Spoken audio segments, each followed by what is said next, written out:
প্রশ্ন হচ্ছে, আপনি বলতে পারেন এটা তো আমরা সবাই বলি, আবার এখানে ওয়াজ করতেছেন কি জন্য? এটাই হলো মূল কারণ।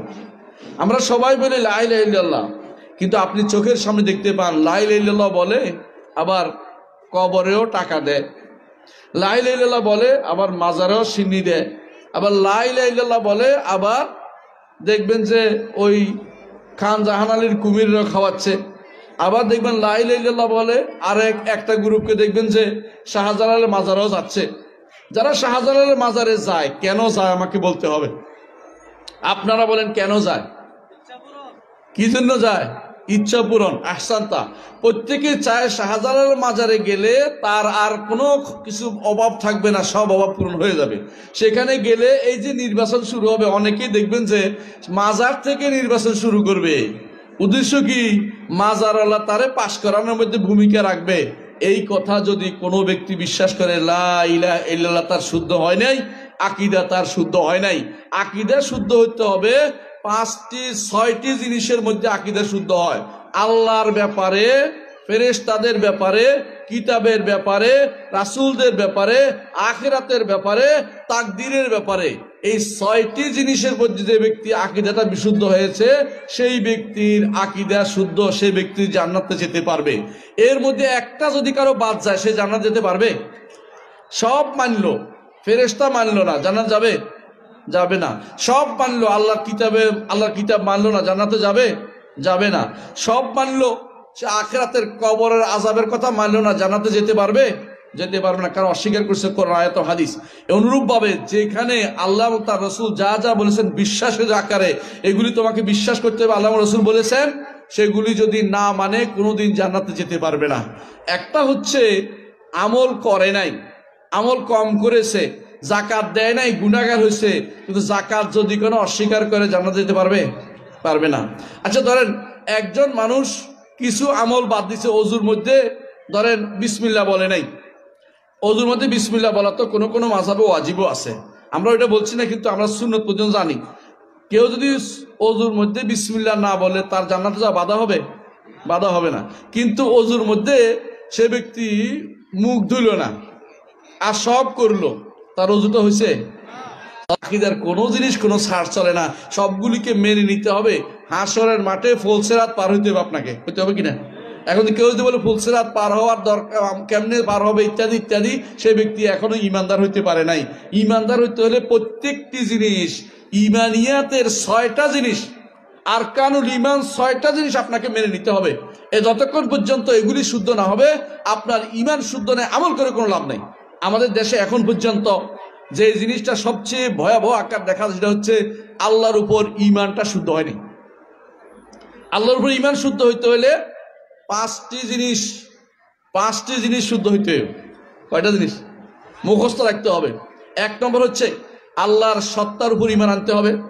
2 নম্বর হচ্ছে আল্লাহর কর্মের উপর ঈমান আনতে হবে। এই দুইটাকে বলে তাওহীদুর রুবুবিয়্যাহ। আর দুইটা আছে আল্লাহর নাম ও গুণের উপর ঈমান আনতে হবে, এই দুইটাকে বলে আসমা ও সিফাত। আর একটা হচ্ছে ইবাদত একমাত্র আল্লাহর জন্য করতে হবে, এইটাকে বলে তাওহীদুল উলুহিয়া বা ইবাদা। অর্থাৎ দুইটা আছে আল্লাহর দিক থেকে আসে, একটা আছে আমার দিক থেকে যায়। আল্লাহ তাআলা আমাকে জীবন দিয়েছেন, আল্লাহ তাআলা আমাকে মৃত্যু দেন, আল্লাহ তাআলা আমাকে পয়সা পাতি দেন, আল্লাহ তাআলা আমাকে সামর্থ্য দেন, আমাকে সন্তান দেন, আমাকে সুস্থতা দেন। এগুলি সবগুলি হচ্ছে আল্লাহর রুবুবিয়ত। আল্লাহ যা দেন তার রুবুবিয়ত, রব হিসাবে তিনি এগুলি আমাকে দিয়েছেন। আর আমার পক্ষ থেকে যা আল্লাহর দিকে যায়, সেটা হচ্ছে উলুহিয়ত বা ইবাদত। যেমন আমি কি করি? সালাত আদায় করি, আমি সুবহানাল্লাহ পড়ি, আমি আলহামদুলিল্লাহ পড়ি, এগুলি কোথায় চলে যায়? আল্লাহর দিকে চলে যায়। যখন এটা আমার দিক থেকে আল্লাহর দিকে যেটা যাবে, এটার নাম হচ্ছে তাওহীদুল উলুহিয়া বা ইবাদা। এটাই হচ্ছে লা ইলাহা ইল্লাল্লাহর ঘোষণার অর্থ।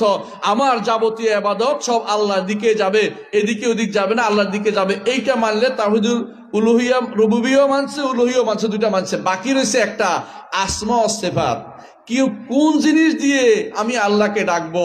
আল্লাহ বলে দিয়েছেন ওয়ালিল্লাহিল আসমাউল হুসনা ফাদউহু বিহা। আল্লাহর সুন্দর সুন্দর নাম রয়েছে, এগুলি দিয়ে আল্লাহকে ডাকো। ইবাদত করার জন্য আল্লাহর নামগুলি লাগবে। আল্লাহু আকবার। আল্লাহ আছেন কিনা? আল্লাহু আকবার কথা আল্লাহ বলছেন না? আল্লাহকে বড় বলছেন না? সুবহানাল্লাহ কার তাসবিহ পাঠ করছেন? আল্লাহর। আলহামদুলিল্লাহ, আল্লাহু আকবার, লা ইলাহা ইল্লাল্লাহ, সবগুলি কিন্তু আল্লাহর সাথে সম্পৃক্ত। আপনার যত ইবাদত আল্লাহর দিকে যাচ্ছে, এইটার নাম হচ্ছে তাওহীদুল উলুহিয়া, এবং এইটা আল্লাহর নাম সহ আপনাকে দিতে হচ্ছে। আল্লাহ বলছেন আমার সুন্দর সুন্দর নাম রয়েছে, এগুলি দিয়ে আমাকে ডাকো। ইয়া রহমান আরহামনি, হে দয়ালু আমাকে দয়া করেন। ইয়া গফফার ইগফিরলি, হে গফুর, হে গফফার, হে ক্ষমাশীল আমাকে ক্ষমা করে দিন। এই পাঁচটা জিনিস ওতপ্রোতভাবে জড়িত। একটা হচ্ছে কি? আল্লাহর জাত, সত্তা। আরেকটা হচ্ছে আল্লাহর কর্ম, আরেকটা হচ্ছে আল্লাহর নাম, আরেকটা হচ্ছে আল্লাহর গুণ, আরেকটা হচ্ছে আল্লাহর অধিকার বা ইবাদত, যেটা আল্লাহর জন্য আমরা করে থাকি। এই পাঁচটি জিনিস না হলে ঈমান হয় না, আকীদা শুদ্ধ হয় না। আল্লাহর ব্যাপারে পাঁচটি জিনিস লাগবে আকীদা শুদ্ধ হতে হলে। যেমনি ভাবে ওযু হইতে হলে কয়টা জিনিস লাগে? দেখি কে কয়টা বলেন? হ্যাঁ, 6টা। 4টা কেউ বলেন না? 4টাও তো কেউ কেউ বলে, তাই না? কমপক্ষে 4টা তো লাগবে। কমপক্ষে বলছি কেন, অন্তত কেউ যদি বলে যে আমি অমুক মাযহাবের, আমাদের মাযহাবে 4টা মানলাম, তবু আমি দুঃখ করতেছি না, কারণ আপনাদের কাছে 6টা ঠিকই আছে, আমরা স্বীকার করছি না। কিন্তু কেউ কেউ 4টা বললো, আমি তাকে বলবো 4টা থেকে যদি একটা না যায়, তার নামাজটা হবে, অজুটা হবে। 4টা থেকে যদি একটা না করে অজুটা হবে। এই যে আমি এতক্ষণ ধরে যা বলেছি যে আল্লাহর উপর ঈমান আনতে হলে কয়টা জিনিস লাগবে? 5টা জিনিস। 1 নম্বর কি? আল্লাহর জাতের উপর ঈমান আনতে হবে। 2 নম্বর আল্লাহর কর্মের উপর ঈমান আনতে হবে। 3 নম্বর আল্লাহর নাম। 4 নম্বর আল্লাহর গুণ। এরপরে 5 নম্বর হচ্ছে এত কিছু, যেই সত্তা, একটা সত্তা আছে, তার কি আছে? কর্ম আছে, নাম আছে, গুণ আছে। তার জন্য আমি আমার সবকিছু নিবেদন করব।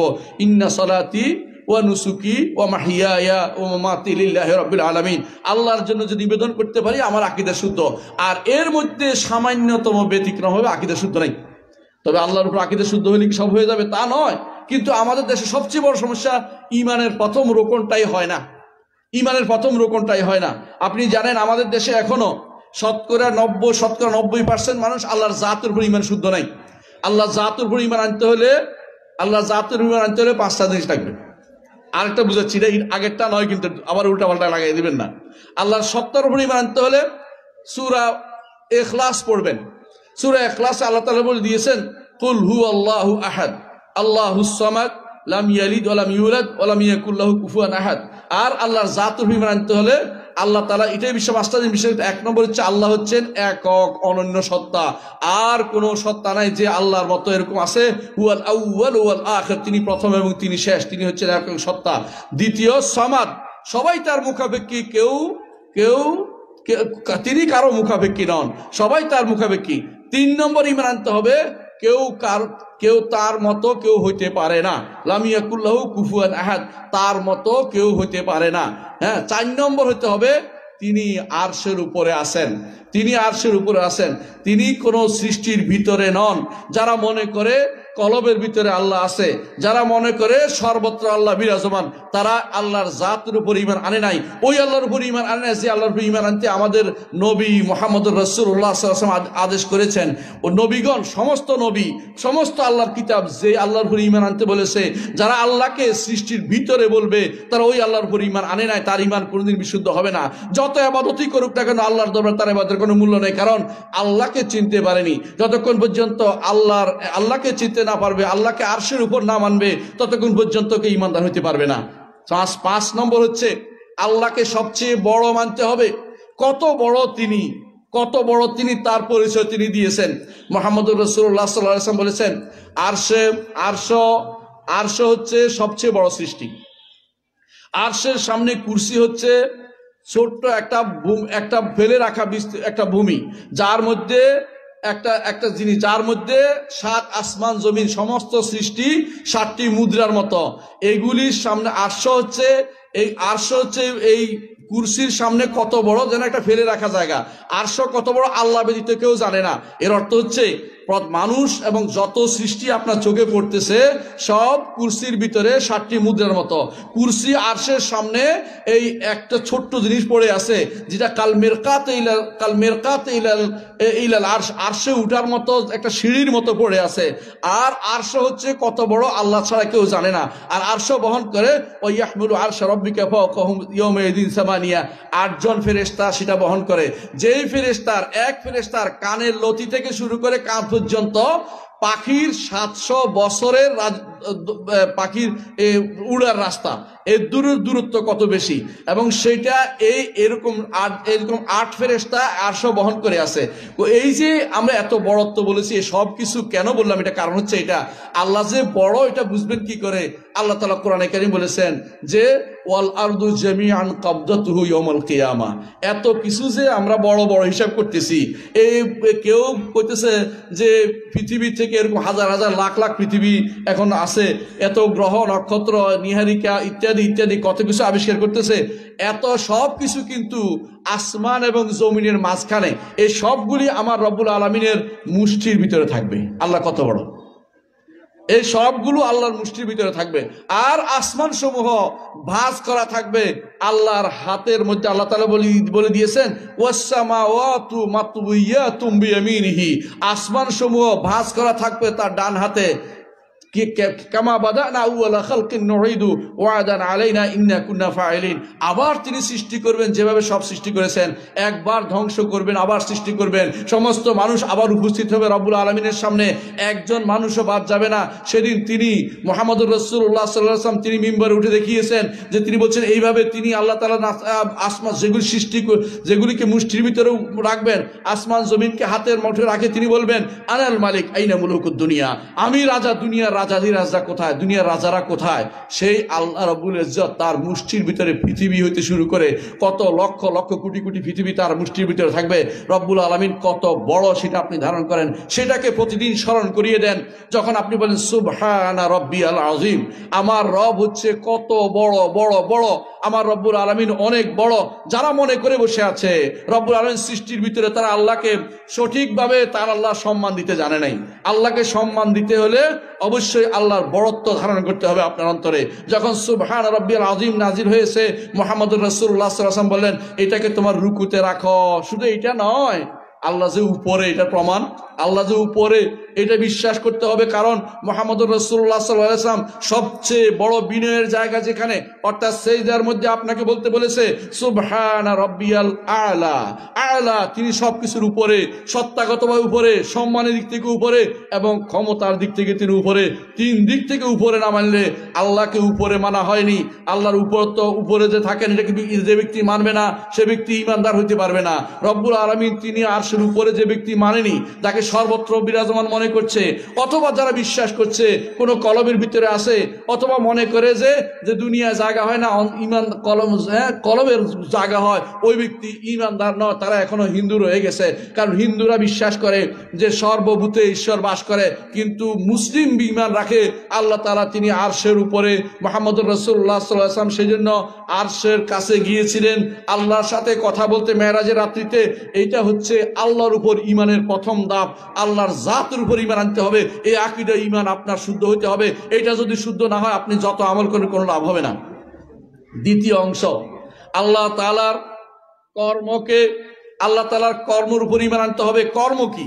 আল্লাহ যা যা করেছেন, আমি আপনি সবাই, জগতের যত কিছু আছে সবগুলো রব্বুল আলামিন আল্লাহ তাআলার কর্ম। এইটাকে একমাত্র তিনি সৃষ্টি করেছেন, জগতের কেউ সেখানে কোনো হস্তক্ষেপ করতে পারে না। এটার উপর ঈমান আনতে হলে তিনটে জিনিস মানতে হবে। এক নম্বর হচ্ছে রব্বুল আলামিন তিনি সবকিছু স্রষ্টা। দুই নম্বর হচ্ছে তিনি শুধু মালিক। আর তিন নম্বর হচ্ছে তিনি সবকিছুর পরিচালক। যদি কেউ এই জায়গাতে ঈমানের ক্ষেত্রে ব্যত্যয় ঘটায় যে আমার পরিচালক আরো আছে, কোনো গাউস আছে, কোনো কুতুব আছে, কোনো তথাকথিত ওতাদা আছে, কোনো রকমের যাদেরকে বলা হয় যে আবদার আছে, এই জাতীয় লোকগুলি যারা মনে করে যে পৃথিবীতে আছে, এরা পৃথিবী নিয়ন্ত্রণ করছে, এই জাতীয় বিশ্বাস যার অন্তরে একবার ঢুকবে সে ব্যক্তি কাফের কাফের কাফের, কোনো সন্দেহ নাই। আল্লাহ এটা তওবা না করে মারা গেলে চিরস্থায়ী জাহান্নামী হবে, কোনোদিনে সে জান্নাতে যেতে পারবে না। কবরওয়ালা কি করতে পারে? আমি উদাহরণ বলছিলাম, যারা আজ শাহজালালের মাজারে যাচ্ছে, শাহপরানের মাজারে যাচ্ছে, অথবা আমানত শাহর মাজারে যাচ্ছে, অথবা আপনাদের এখানে আবেদ শাহর মাজারে যাচ্ছে, তাদের উদ্দেশ্যটা কি? তাদের উদ্দেশ্য হচ্ছে কিছু পাওয়া। যদি কবর জিয়ারতের উদ্দেশ্য হয়, তার বাবার কবর জিয়ারত করে না কেন? তার মায়ের কবর জিয়ারত করে না কেন? বোনের কবর জিয়ারত করলে তো হয়ে যায়। কারণ কবর জিয়ারতের উদ্দেশ্য তিনটি। এক নম্বর হচ্ছে আখিরাতকে স্মরণ করা, দুই নম্বর হচ্ছে দুনিয়া বিমুখ হওয়া, তিন নম্বর হচ্ছে রাসূলের সুন্নতকে প্রতিষ্ঠা করা এবং মৃত ব্যক্তির জন্য দোয়া করা। এর বাইরে আর কোনো উদ্দেশ্য নেই। এই তিনটি উদ্দেশ্যের বাইরে চার নম্বর যদি মনে করেন যে কবরওয়ালা থেকে আমার রুহানি ফয়েজ বরকত আসবে, তো আপনি কাফের, কোনো সন্দেহ নাই। কবরওয়ালাতে কোনো কিছুই আসে না, কবরওয়ালা আপনার কোনো বক্তব্য শুনতে পায় না। আল্লাহ যেটা শোনাতে চান শুধু সেটা শোনান, এবং সেটা হয়তো কখনো কাউকে সুসংবাদ দেওয়ার জন্য কোনো কবরওয়ালাকে অথবা কোনো মৃত ব্যক্তিকে তাকে ধমক দেওয়ার জন্য ধমক দেওয়া যাবে। রাসূলুল্লাহ সাল্লাল্লাহু আলাইহি ওয়াসাল্লাম যেভাবে গালিবে বদরে যারা মারা গেছে কাফেরদেরকে শুনিয়েছিলেন, সেরকম আল্লাহ তার পক্ষ থেকে শোনানোর উদ্দেশ্য থাকলে শুনতে পাবে। কিন্তু কেউ ইচ্ছা করলেই কবরওয়ালাকে শোনাতে পারবে না। ওয়ামা আনতা বিমুসমিইম মান ফিল কুবুর, কবরে যারা আছে তাদেরকে শোনাতে পারবেন না। কবরের কাছে গিয়ে বলে, ইয়া রাসূলুল্লাহ, আমি তো এটা হয়েছিলাম ওইটা হয়েছিলাম। কেউ কেউ এটার উপর বই লিখে ফেলছে। একজন তো পরাণবন্দি বই লিখছে। ওটার মধ্যে কি লিখছে জানেন? রসুলের কাছে মনের আবেগ খুলে দেওয়ার সুযোগ আমাকে দেয়া হলো না। রসুলের কাছে মনের আবেগ খুলে দিবে? রসুলের কাছে মনের আবেগ খুলে দিবে? রসুল কি তাকে জীবিত, এই দুনিয়ার জীবনে জীবিত নাকি? কিন্তু আখিরাতের জীবন, সেটার সাথে দুনিয়ার জীবনে কোনো সম্পর্ক নাই। মুহাম্মদুর রাসূলুল্লাহ সাল্লাল্লাহু আলাইহি ওয়াসাল্লাম ধরে যখন আমরা সালাম দেই, তখন সালামটা শুধু পৌঁছে দেওয়া হয়। এই সালামটা পৌঁছে দেওয়া, আর কোনো কিছু তার কাছে পেশ করা এমন কোনো হাদিস শুদ্ধ নয়। সুতরাং কোনো ব্যক্তি যেন এই জাতীয় কথা না বলে যে রসুলের কাছে আমাদের আমল নামা পেশ করা, এটা শুদ্ধ নয়। রাসূলুল্লাহ সাল্লাল্লাহু আলাইহি ওয়াসাল্লামের কাছে শুধুমাত্র আমাদের সালাম পেশ করা হয়। তখন আল্লাহ তাআলা হাদিসে রাসূলুল্লাহ সাল্লাল্লাহু আলাইহি ওয়াসাল্লাম বলেছেন, হাদিসে এসেছে, ইল্লা রাদ্দাল্লাহু আলাইয়া রূহি, আল্লাহ তাআলা আমার রূহকে ফেরত দেন যাতে তিনি সেটার জবাব দিতে পারেন। এর বাইরে অতিরিক্ত প্রত্যেকটি কথা হচ্ছে হুজুর। মুহাম্মদুর রাসূলুল্লাহ সাল্লাল্লাহু আলাইহি ওয়াসাল্লাম বলেছেন যে, রাসূলুল্লাহ সাল্লাল্লাহু আলাইহি ওয়াসাল্লাম বলেছেন, কুনতু নাহাইতুকুম আন জিয়ারাতিল কুবুর, তোমাদেরকে কবর জিয়ারত করতে নিষেধ করেছিলাম। আলা ফাজুরুহা, এখন তোমরা জিয়ারত করতে পারো। ওয়ালা তাকুলু হুজরান, আজে বাজে কথা বলিও না, যেই কথার অর্থহীন সেটা বলিও না। যেই ব্যক্তি কোনো কবরের কাছে, এমনকি সাইয়্যিদুল খালক মুহাম্মদুর রাসূলুল্লাহ সাল্লাল্লাহু আলাইহি ওয়াসাল্লামের কাছে কোনো কিছু নিবেদন করতে যাবে, কোনো কিছু চাইতে যাবে, কোনো কিছু বলতে যাবে এবং মনে করবে তার তিনি সুপারিশ করবেন বা কিছু একটা করবেন, সেই ব্যক্তি আসলে ঈমানদার হইতে পারে নাই। সেই ব্যক্তি এখনো বুঝতে পারে নাই ঈমান কোথায় আছে। আল্লাহ তাআলার উপর ঈমান আনতে হলে, আমরা বলছি জাতের উপর ঈমান আনতে হলে কয়টা লাগবে? 5টা। আর আফআলের উপর কয়টা? 3টা বলেছি। একটা কি আল্লাহ আমাদের স্রষ্টা, আরেকটা কি আল্লাহ আমাদের মালিক, আর 3 নম্বর হচ্ছে তিনি শুধু জগতের সবকিছু পরিচালনা করেন। যখন অসুস্থ হই তিনি শুধুমাত্র সুস্থতা দান করেন। আমার সন্তান যদি তিনি না থাকে, সন্তান কে দেন? তিনি শুধুমাত্র দিতে পারেন। কোনো কবর ফকির কোনো কেউ আমাকে সন্তান দিতে পারে না। যদি কেউ মনে করে যে ওখানে গিয়েছিলাম এই জন্য সন্তান পেয়েছি, অথবা অমুকের এই কারণে সন্তান পেয়েছি, সে ব্যক্তি কাফের, সে ব্যক্তি ঈমানদার হইতে পারে না এখন পর্যন্ত। এই 2টা জিনিসের কথাই বলে আমি শেষ করছি। আমি শুধু একটাই বলবো যে আল্লাহ তাআলার উপরে ঈমানের জিনিসটা মনে রাখবেন সব সময়। আল্লাহর উপরে ঈমানের যদি কোনো আপনার শুদ্ধ থাকে, আপনাকে কেউ শিরকে নিতে পারবে না, আপনাকে কুফরিতে নিতে পারবে না। আপনি হবেন সাহসী ব্যক্তি। দুনিয়ার কারো দাসত্ব করতে আপনি বাধ্য নন, আল্লাহর দাসত্ব করবেন।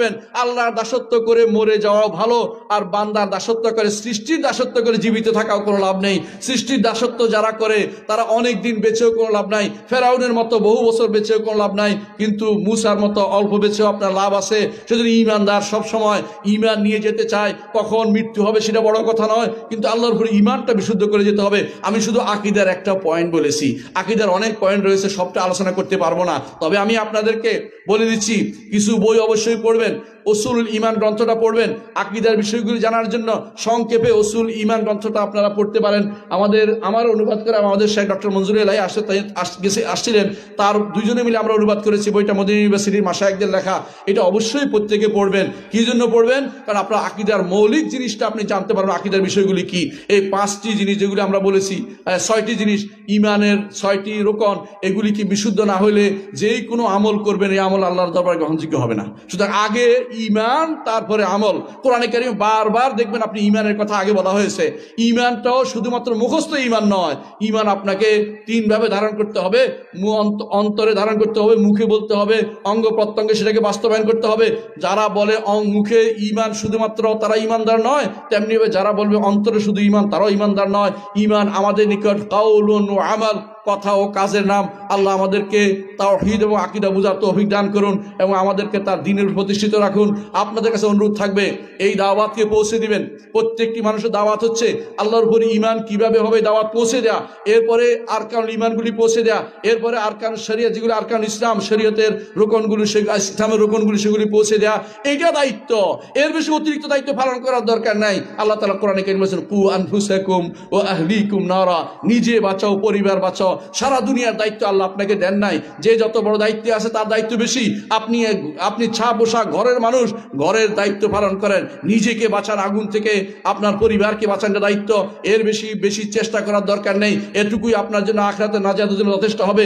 এর বাইরে যারা আপনাকে বিভ্রান্ত পথে নিয়ে যেতে চায় ওদের থেকে দূরে থাকবেন। মনে রাখবেন ঈমান ও ইসলাম হচ্ছে, ঈমান ও ইসলাম দ্বারাই হচ্ছে শুধুমাত্র আখিরাতে বিচার হবে। দুনিয়ার আপনি কোন পদে আছেন আল্লাহর কাছে এটা কখনো গ্রহণযোগ্য বলে বিবেচিত হবে না। আল্লাহ আমাদের তৌফিক দান করুন। সুবহানাকাল্লাহু ওয়া বিহামদিকা আশহাদু আল্লা ইলাহা ইল্লা আনতা আস্তাগফিরুকা ওয়া আতুবু ইলাইক। আসসালামু আলাইকুম ওয়া রাহমাতুল্লাহি ওয়া বারাকাতুহু।